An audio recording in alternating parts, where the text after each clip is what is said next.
This is a report on the North Carolina mountain people. Farmers, merchants, lawyers, blacksmiths, millers, spokesmen from all walks of life in such counties as Yancey, Mitchell, Avery, Buncombe, Watauga, giving their frank views on what's happening in our Appalachians. Dr. W.D. Weatherford of Black Mountain and Professor Cratis Williams of Boone are major voices in our story. If their statements have the tone of urgency and impatience, there is good cause. For the Appalachian region, one of America's last lingering frontiers, is in trouble.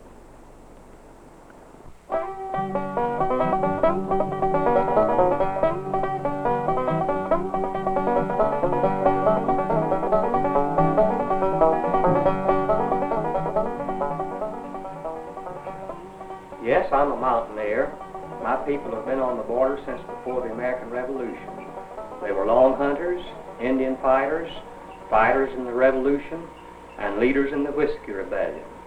Later, they fought in the Civil War, became Kentucky Mountain Feudists, and have remained in the mountains down to this day.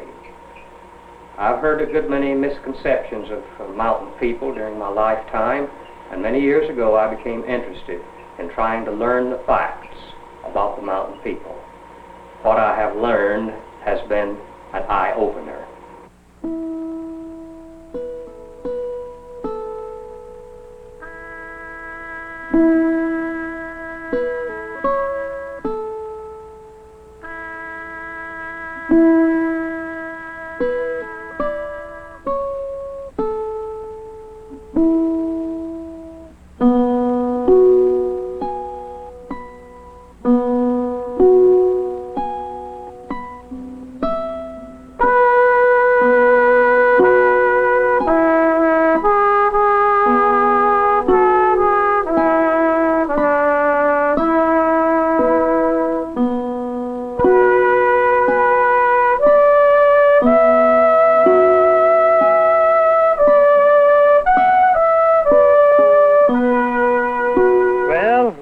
In my boyhood days, why, the country was dotted with mills everywhere. I could count 6 or 8 good mills, and now the Weinberger mill is the only one I know of in operation. The mill, of course, and its work is going down because of the fact that men have quit farming, and the farms are growing up in woods and bushes and just laying idle. This is a land of very little industrialization and too small farms, and these farms have fractionated to the point where productive, and the youngsters are just bleeding out of the land. A great mass of our boys drop out at the 7th or 8th grade.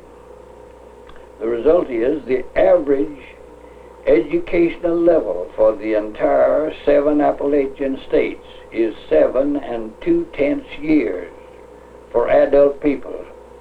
And of course that's very, very low. The population in these counties hasn't appreciably changed in this century. Some of the counties have less population today than they had back in 1900.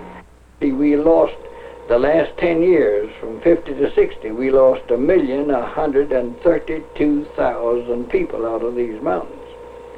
We didn't have a net loss of that much because we had 935,000 babies born. But there are lots of people left these mountains to go somewhere else to get better wages.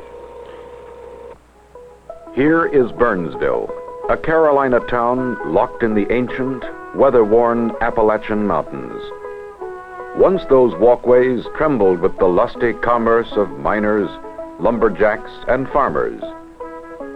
The home of lingering frontiersmen, of lonely gunsmiths who still fashion their own hunting weapons, of mountaineer printers whose Gothic journals crackle with self-reliant thought.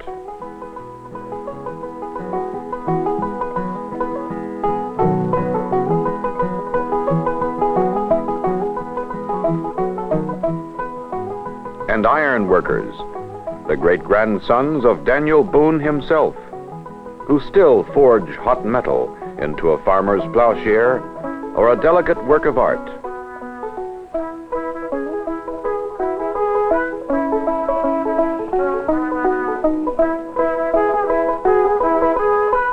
Aging craftsmen of another era when there was a bristling boom town.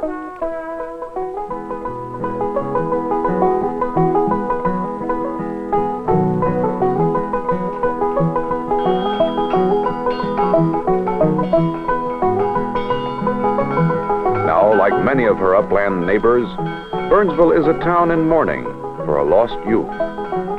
Here's the town mayor. Leadership is one of our important problems here. I stated that a large percentage of our high school graduates, practically all the college graduates, have left. Most of our businessmen now are older people like myself, and we just don't have the young people to take part in leading the community affairs. There's a big shortage of employment for our people. The county lost 14% of its population between 1950 and 1960, due principally to the fact there are simply no good jobs for people here. Our factory closed, and I was unemployed, and I was a machinist for the company. I worked approximately 5 years till it closed down. We don't have enough payroll, so many people have to go away to seek employment elsewhere. The merchants would like to make progress, and we have made progress in time past. It's much better than it used to be since our industry come in, but we need more.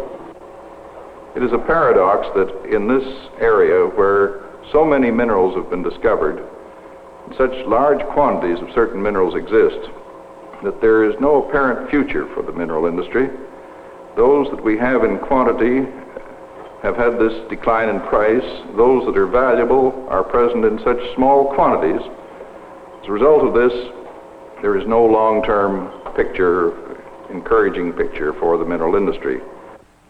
The first settlers in the Appalachians, 5 generations ago, did not come to shovel in mines or to found a lumbering industry.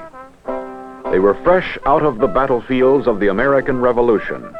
Their demands were simple: good farmland and a new life in the western wilderness. Boone, Houston, Sevier, Crockett. They were the riflemen who would later send Andrew Jackson to the White House. With the Cherokee Indian vanquished, life for the pioneers was good in the mountains. The sowing of seed corn on slanted acres, pure water, wild honey and game, cattle and swine massed fattened in the green valleys. And every spring, the sharp cry from an oak cabin of a newborn child. In breaking the mountain new ground, the first families staked out the broad river valleys. New wagon loads from the Shenandoah, and they pushed into the rich creek bottoms. For the belated settler, only the shadowed coves, the spiny ridges. It was the early 19th century, the time of fertile beginnings and manifest destiny. Large families multiplied, and the farms grew smaller. A proud people whose ancestry had already earned a reputation for hard toil and fierce independence.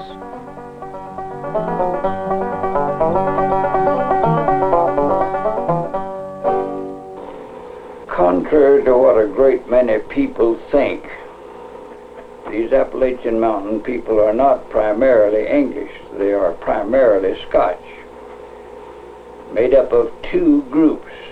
First, the Scotch-Irish, who came by way of Ireland and picked up the name Scotch-Irish, and who began coming into this country. Now, of course, there are other strains of ethnic stock in these mountains. Certain number of Germans, certain number of Dutch, certain number of French Huguenots, and here and there Swiss, but the overwhelming majority of the people in these mountains are Scotch. Well, it would seem to me that the mountaineer was not radically different from other rural people at the time of the Civil War. In fact, there is some evidence to indicate perhaps he was a little ahead of the average Southerner, even ahead of, we say, the second or third rate plantation owners.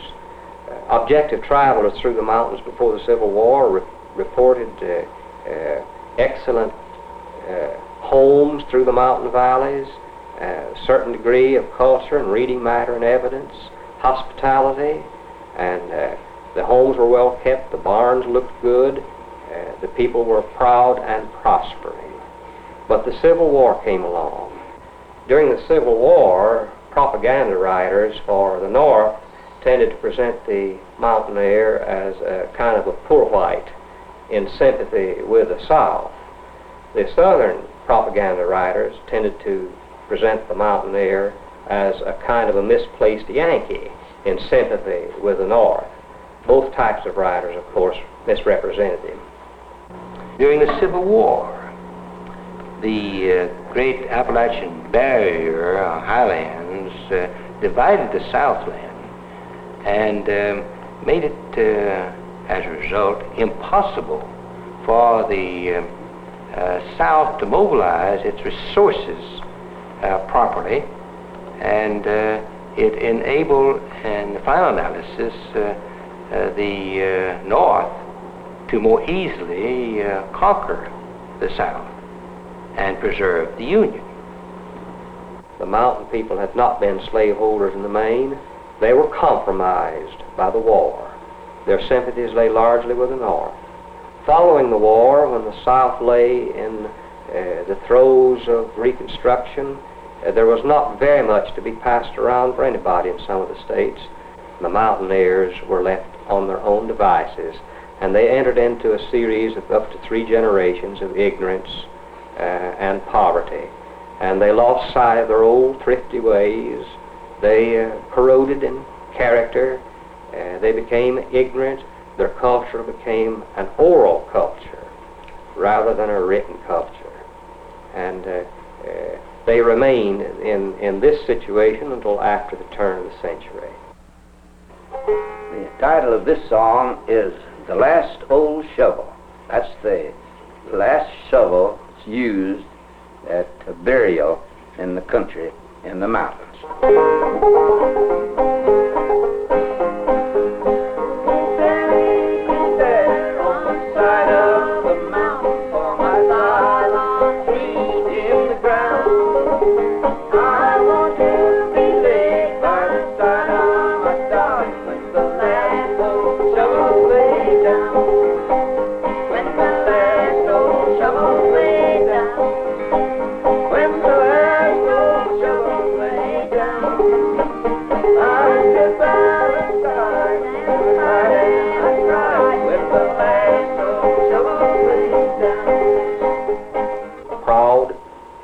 Stubborn, he's self-reliant, he is disinclined to cooperate with other people.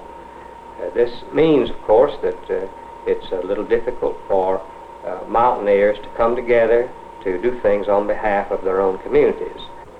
They're a reticent type of people.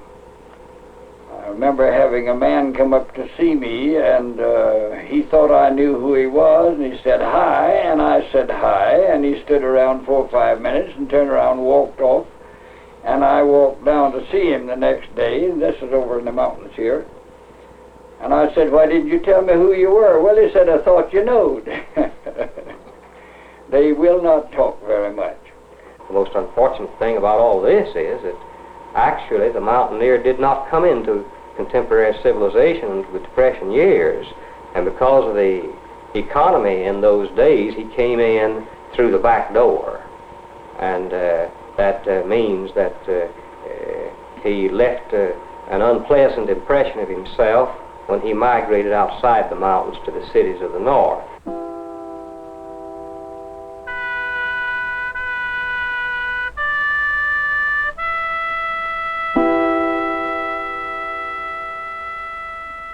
The mountain family became a mountain clan, each home a shut-off island unto itself. Civil war had left a bitter legacy of revenge feuds, brigandage, economic paralysis. The Appalachians were locked out of the 19th century. But the primitive frontier folkways remained on. The outlander was swapping his horse for the motor car. But mountain son and daughter still grew up by the cedar churn, the apple press, the draw knife, and the iron kettle. The only thing in plentiful supply was human life, life that was often bitter. The custom of splitting up the farmland among heirs continued. Families began to subdivide themselves into tiny patches of poverty.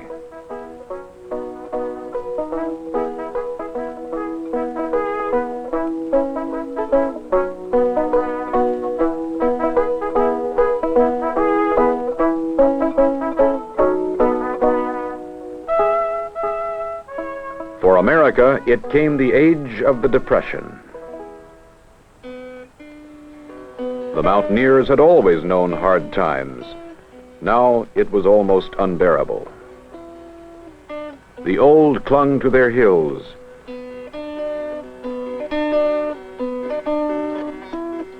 But the young had to find a new life somewhere else. They emigrated to Cleveland, or Baltimore, or Detroit. Scorned by city folks, no longer on a par with their neighbors. They were now called hillbilly. The mountain clan was split asunder.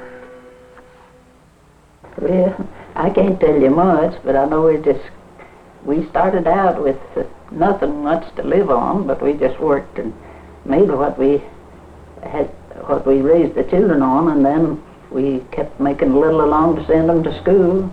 They were good in school from the time they first started, when they were little, right on, and they kept it up as long as they went to school. And then since they've been out of school, I think they've done well, all of them. I don't see anything wrong with what they've done. There's not much I can tell you. It's just common everyday living for us here, what we've gone through with. Well, the mountain family once was a very solid institution. There was no such thing as divorce in the mountain family. I'm sorry to say that there is considerable divorce growing in the mountain families. We find a good many children who are left orphans. The father walks off and leaves them or something else.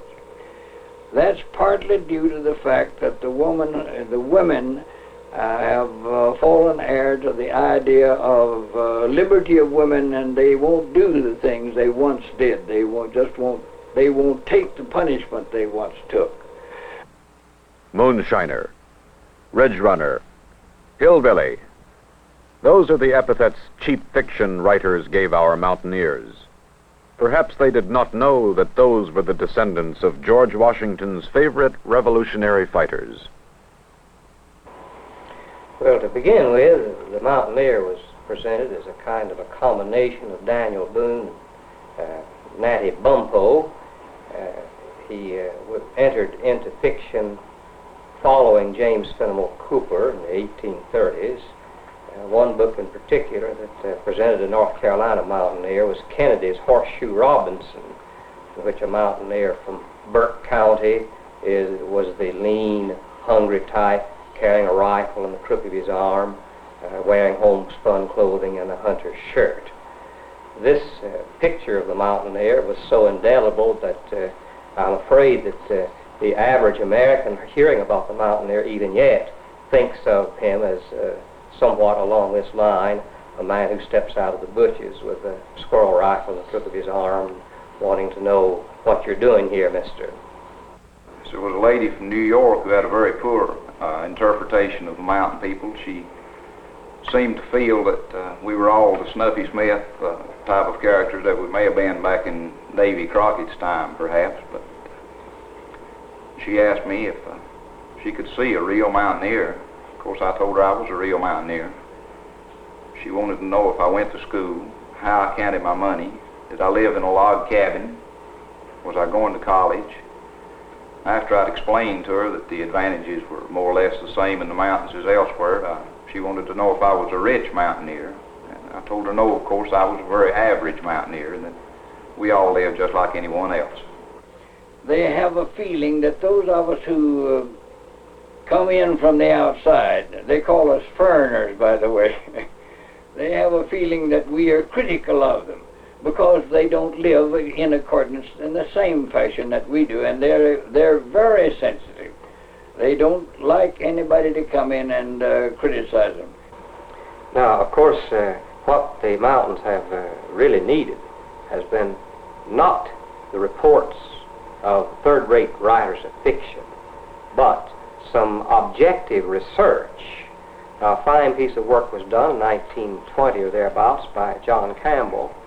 After his work, the Southern Highlander and his homeland, very little was done to determine exactly what the mountaineers' situation is until recently, when the Ford Foundation gave a considerable grant to the Southern Council to investigate the cultural, economic life of the mountains, the social life of the mountains, and to identify mountain problems.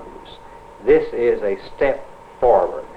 This should supply some of the answers that we need to questions concerning the mountaineer and his dilemma. Over the heartland of the eastern United States sprawls the Appalachian Mountain Range. 80,000 square miles, occupied by 5 million beleaguered people. Ford Foundation scholars fanned out over this entire region. They sought to find out why it lags behind the rest of the country in schooling, health, transportation, government, and income. Included in the survey were the mountain counties of western North Carolina, 22 of them in all. The interviewers posed sharp questions. Is there a peculiar mountain attitude? What does the mountaineer expect out of life? What does he believe in? We had some 70 or 75 people in the field interviewing individuals and families for a number of months.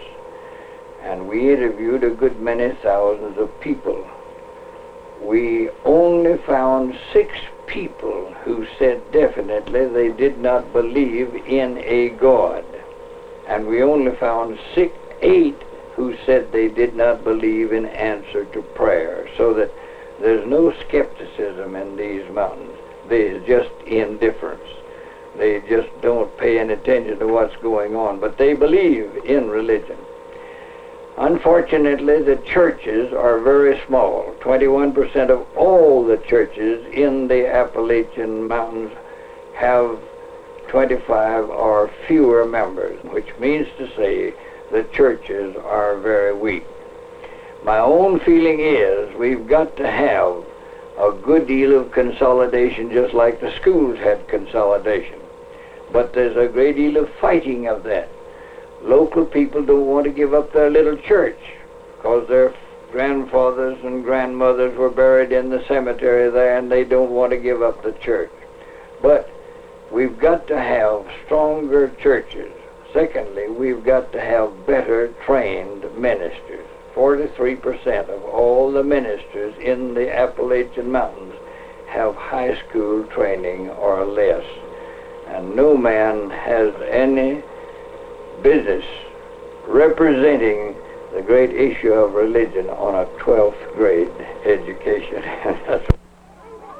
The mountain home and school, once teeming with frontier voices, now uncertain companions, both weakened by loss of members. The Southern Appalachians have been called America's #1 problem area, and where nearly a fifth of the adults has never gone beyond grade 5, the greatest problem of all is education. Here the mountain people describe their schooling dilemma. One of the outstanding teachers in a state teachers college in the Appalachian Mountains, She told me that of 1,000 students she'd taught in the last 10 years, she'd gone through every card. She had not taught a single solitary student who graduated with a straight A record who stayed in that state to teach. And she told me she had not taught a single student who graduated with a straight C record who didn't stay in the state to teach. And I said to the state superintendent, just how long will it take us to reduce ourselves to absolute mediocrity, educationally speaking, on any such basis as that? Incidentally, one of our problems is lack of school consolidation. We have about 967 high school students in Avery County. They go to 3 separate high schools which are located within 12 miles of each other. The schools are too small to have really good faculty and in the sense of teachers being able to specialize in their subjects and to have a good curriculum. That's one of the needs. Vocational training is almost impossible under the present setup. Many of the high schools are simply not large enough to provide an educational opportunity which removes this unfair competition as between the one who graduates from the small high school, particularly in the mountain area, and the one who graduates from the large high school in an urban or metropolitan area.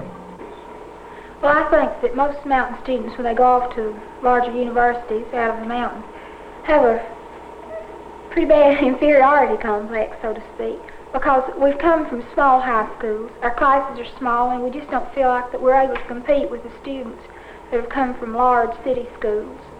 And I think that consolidation of high schools in our county would really help this, because with these small classes, our teachers just can't give us the material that we really need.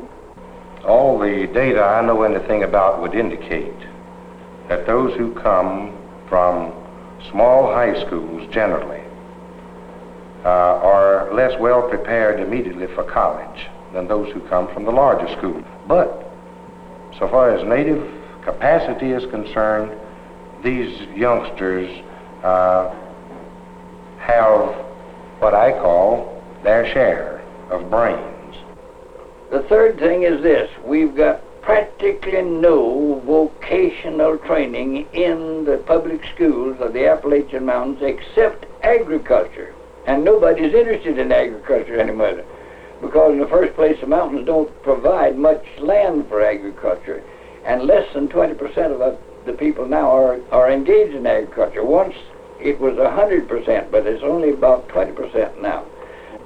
Now that leads me to say another thing, that we've got somehow or other to motivate these boys and girls, the boys in particular, to want to go to school. They don't think it's necessary. As a matter of fact, when a boy finishes the 7th or even the 8th grade, as most of these boys do, at 16 instead of at 14, they are not prepared then to take the kind of training that's necessary if industry does come in. They have neither enough mathematics, nor enough physics, nor enough chemistry, nor anything else that pertains to mechanical operation. So they can't take the training, and they're left out. Well, during the time while North Carolina first became so actively interested in seeking industry, we did organize this group that we call the Avery County Chamber of Commerce for the purpose of trying to induce industry into Avery County, get new jobs. We got a lot of prospects. We got but little industry. We found that that our labor supply that is available here, that is the unemployed labor supply, was largely untrained and not really suitable for industrial employment just immediately.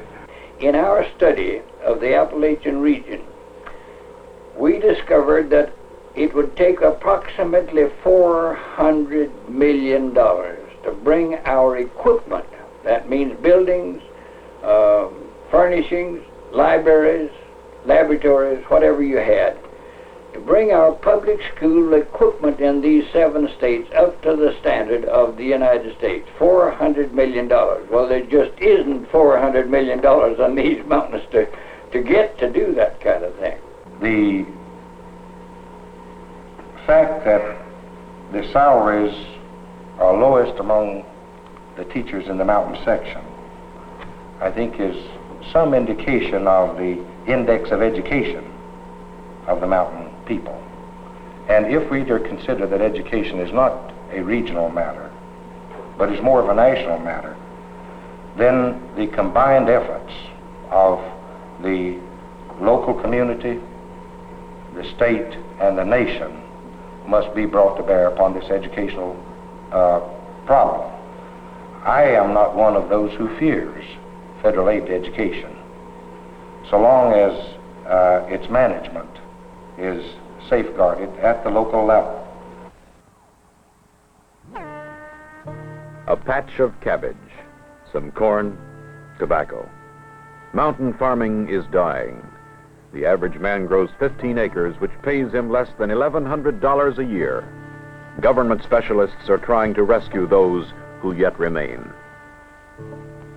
Maybe they're just growing tobacco or beef cattle or dairy cattle, but they will need to supplement that income. There are several ways they can do that. They can go into producing truck crops such as strawberries, beans, tomatoes, and apples. There are just a lot of things they can do to supplement their income. And I might say that we have a lot of advantages here in Yancey County, in particular western North Carolina. We can produce the best flavored fruit of anywhere in the United States. And that's one of the distinctions of Yancey County, is having the highest flavored apple in the United States. Well, this valley here is called Bee Branch. I couldn't tell you where it got its name, but anyway, I've lived here all my life. I was raised and born in one of the houses over from us here, and after I came out of the Army, I moved in down here, me and my wife built an apartment, and we lived there about 12 years. And last year, we built this new home here that we've been here around 6 months now, living in it. And we are in the apple business here mostly. Our main attention in farming is on apples. We also have cattle and grow tobacco. And in selling our apples, we formed a co-op, which has really proven out good for us. We've been running now about 5 years. It gives us a better chance to sell our apples in big quantities and get shut of them. We're used to, before we formed this co-op, we had to just sell to truckers or anywhere in the world we could get rid of our apples. And now we're selling them early, getting a better price for apples, and I think everyone's pleased with it. This is a good place to live, a good community, and good climate, and you couldn't find any better place to live than in these mountains. When we bought this farm, it was very bad shape. We lived in this old house here 2 years till we get the farm paid for. Then we decided we'd build a new house upon the hill above it. When I come here, well, you couldn't make 25 bushel of corn to the acre, and now I can make over 100 bushel anywhere I want to plant. Last year, our farm, the corn, we made around 30 tons of the acre of silage, and that's on the same land that didn't make 25 when I came here 12 years ago.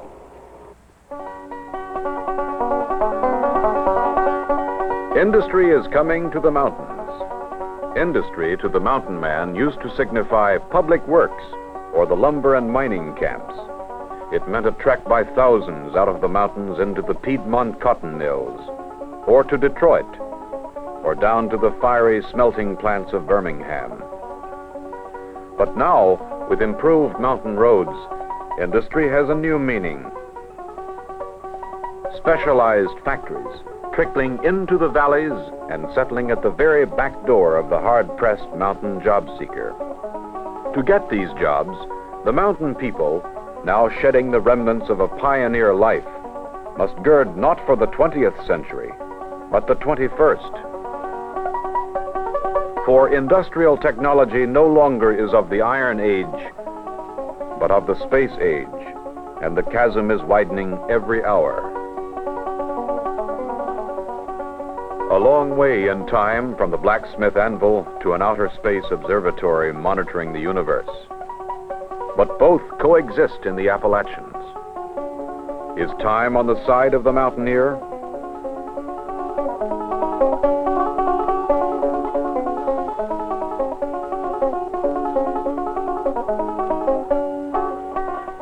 We must utilize to the utmost the resourcefulness which is such a distinguishing characteristic of the mountaineer.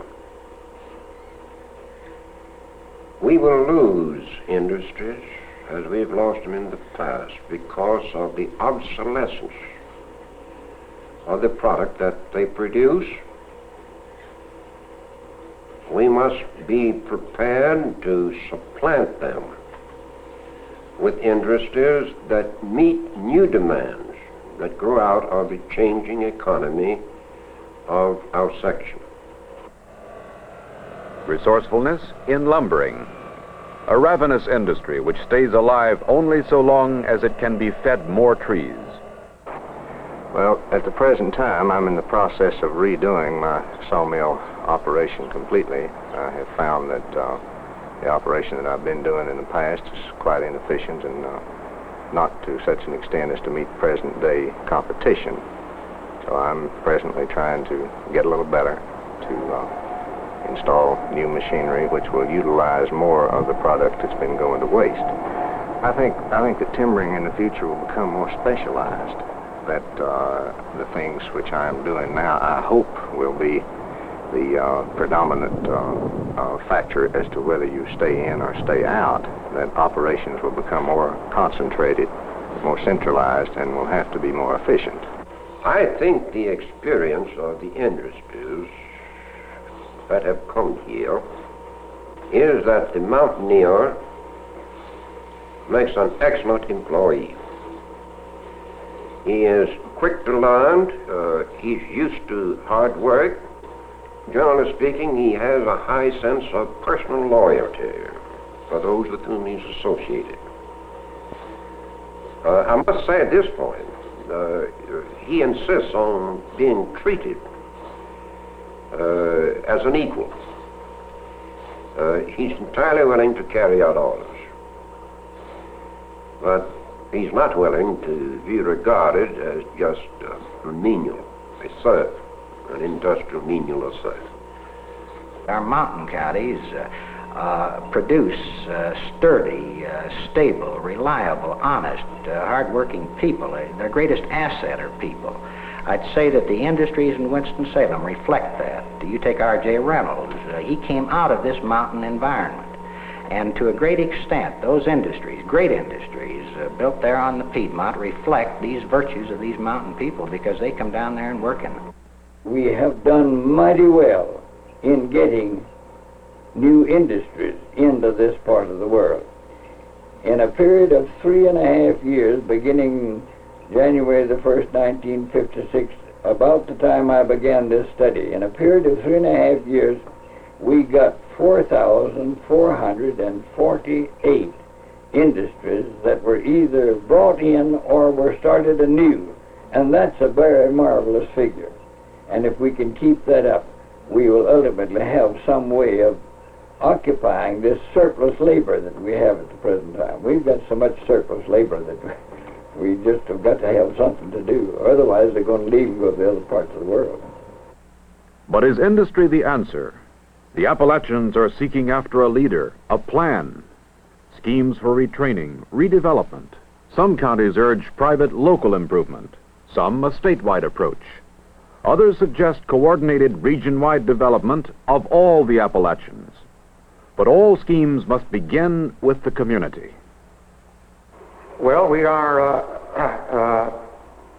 trying to take advantage of the federal area redevelopment program, get some of the benefits that that program offers. We have a summer theater here and are working to get a grant to improve its facilities. To take a mountain phrase, our people believe in killing their own snakes. I think we're better aware of our problems than somebody from Washington or Raleigh. This made the Northwest North Carolina Development Association possible.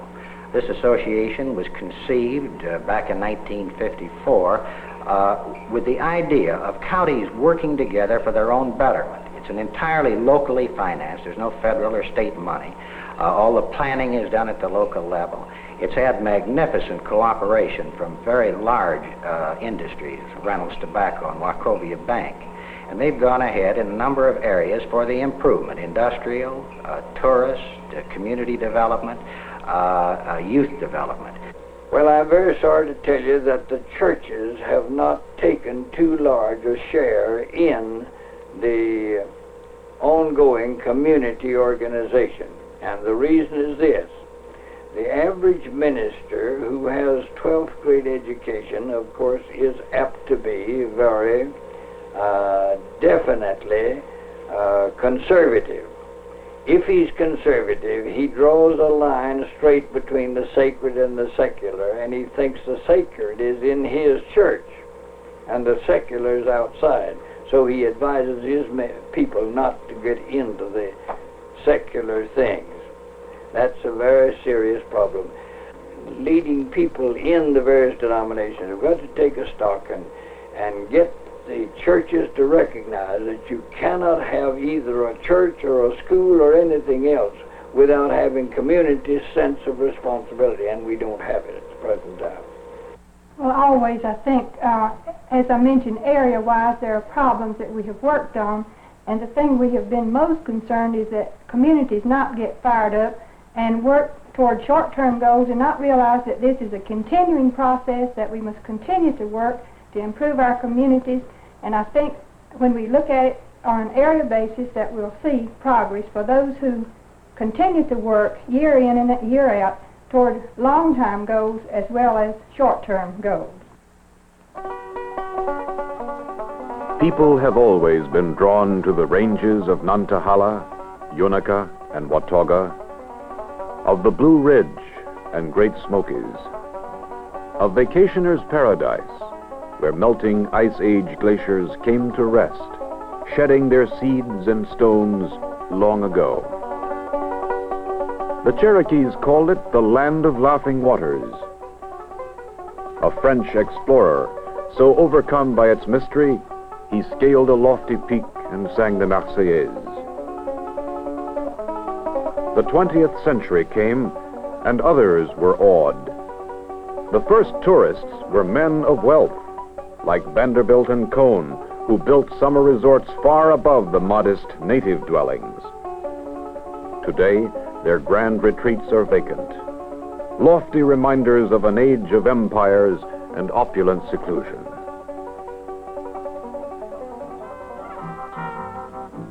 Now it is the time of superhighways and supermarkets, and the hills attract a different tourist. His Shangri-La is usually found by the roadside. Left to its own development, the mountain highway has often become a sideshow, blotting out the trees and hills beyond.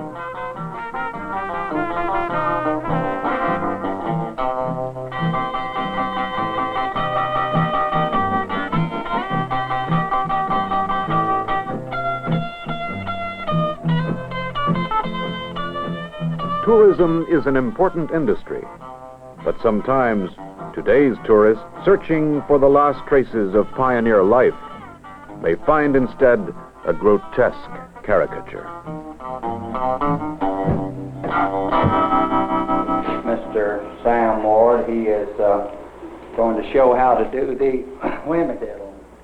And you get the whamadiddle, Mr. Ward, and the whamadiddle is made with rhododendron, and it also, as you make the finger press on one side, runs the fellow right-handed, and as you press on the opposite side, reverses the fellow. And this next toy that we make here is made as River King and his whirligig. This is a twin whirligig made from a reed. Take about an hour to make one.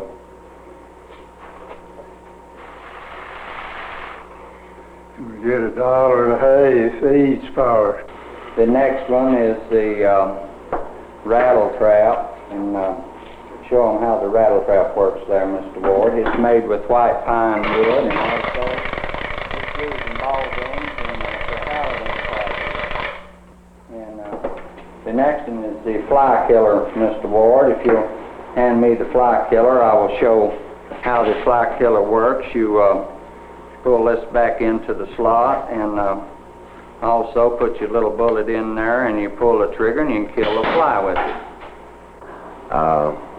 Our tourist industry would be one thing that would help us out, and we have beautiful scenery around here, and the people from the lowlands, or Florida particularly, you know, they like it up here in the summertime. We have a lot of people that have already come in. I think one of the answers to our problem possibly is the tourist industry. It's big business all over the western part of the state. It seems like we haven't gotten our part of it, I guess because we're not aggressive enough, you know, to go out after it, which we're going to try to do. We decided that one of our great assets was our strategic location here in the mountains, high in the mountains, between the industrial Piedmont of North Carolina and the little industrial area represented by the Tri-Cities in East Tennessee. That there must be attractions here for a resort development. That if we could do that, not only would we improve opportunity for our local people here, but we would become also an asset to the industrial Piedmont. Down where there are rapidly developing factories and industrial employment, there are people looking for recreational facilities. And that by developing those things ourselves, we feel that we become then a part of the larger picture and really significant to them, as well as doing something significant to ourselves. One thing that cannot be underemphasized is the fact that these mountains just run like a polar finger right down into the hottest area of the United States.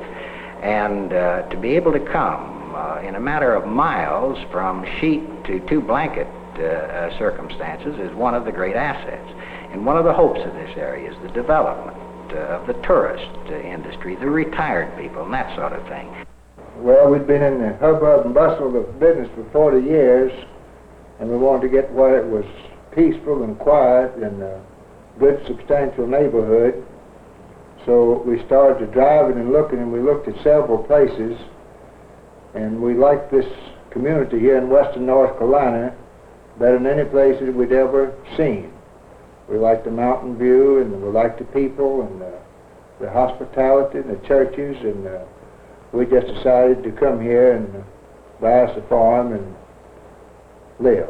You couldn't get up this mountain except on a mule or a horse when I came here. And the briars and thistles and thorns were so thick that you couldn't catch a rabbit. So immediately we started in, the first thing we did was to build a road, and we started into cleaning up. And for the last 2 years, we've been cleaning and straightening and trying to get the place to look like that you'd like for it to be, something that you'd be proud of, and something that the city of Burnsville and the people in this community would be proud of. Some people call themselves retiring. They come up maybe in a trailer and spend several months, and then they go right back to Florida. We have more or less divorced ourselves from Florida in the way of when it comes to settling down and living. As a matter of fact, we wouldn't go home at all if it wasn't for our children and grandchildren.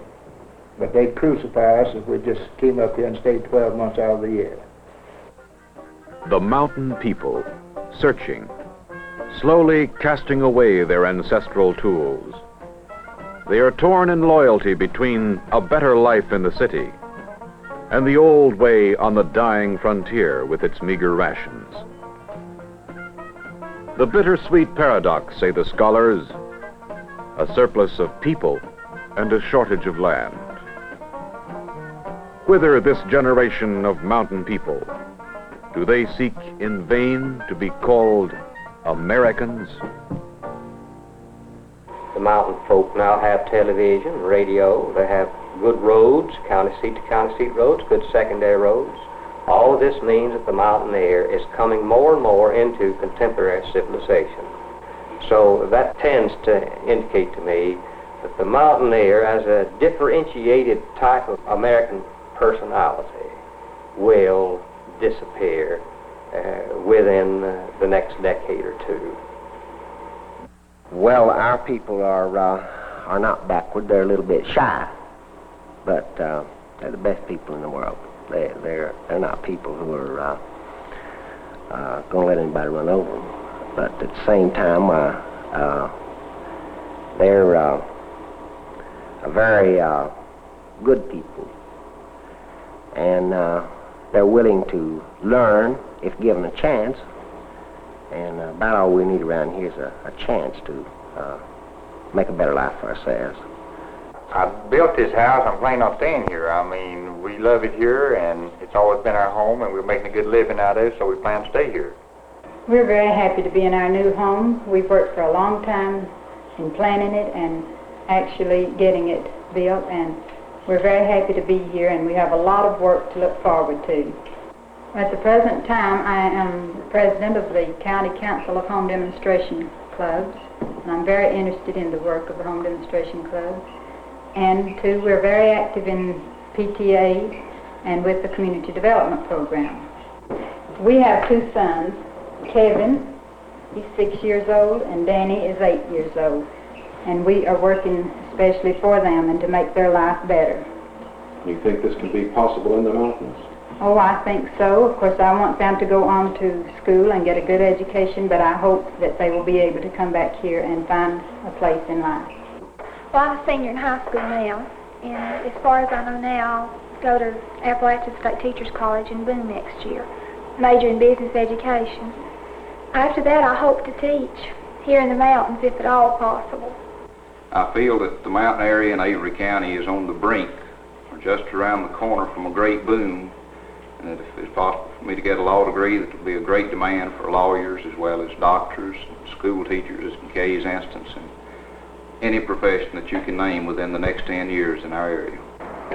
I think that the growth potential of our forest, as well as the reforestation programs which are put on by private landowners and by the government, indicate that we can go on and on in the industry, as opposed to the idea of forest being completely cut out. There are a lot of related products which are being utilized today which will facilitate this. Use of low-grade woods and charcoal, use of woods and pulp, and of course byproducts, as I said before, from the lumber industry. Well, regarding western North Carolina, I think I'd be classed as an optimist. I think the industrial development that's already taken place here shows that it can go a good deal farther. And that, together with the development of the tourist industry, I think can help us a great deal. This mountain air and climbing around on these hills have completely changed my feeling and way of living. When I came up here, I was ulcerated and sickly, and I was always taking all kinds of medicine, and now I can eat anything you put on the table anytime you put it out there. Two things: the character of the people, their stability, their innate conservatism, their willingness to work hard, and above all, their honesty. And combine that with the magnificent region itself, both scenic and in terms of climate, and with the great resources in water, pure water, a shrinking resource nationally. I say you take those things and combine them, and in the long run you can't lose. The mountaineer and the lowlander in all history have differed. But I am happy that the fortunes of life have permitted me to live among the true mountaineers. Descendants, some of them, of frontiersmen that came in here 170 years ago, who've never left these hills, who have been shaped and molded by the mountains. They are a natively intelligent people. They are kindly. They are hospitable.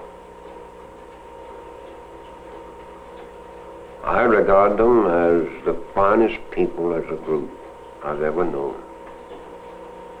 And I have nothing but affection for them. They are a part of the greatness, a very essential part of the greatness of this democracy, which is the state of North Carolina.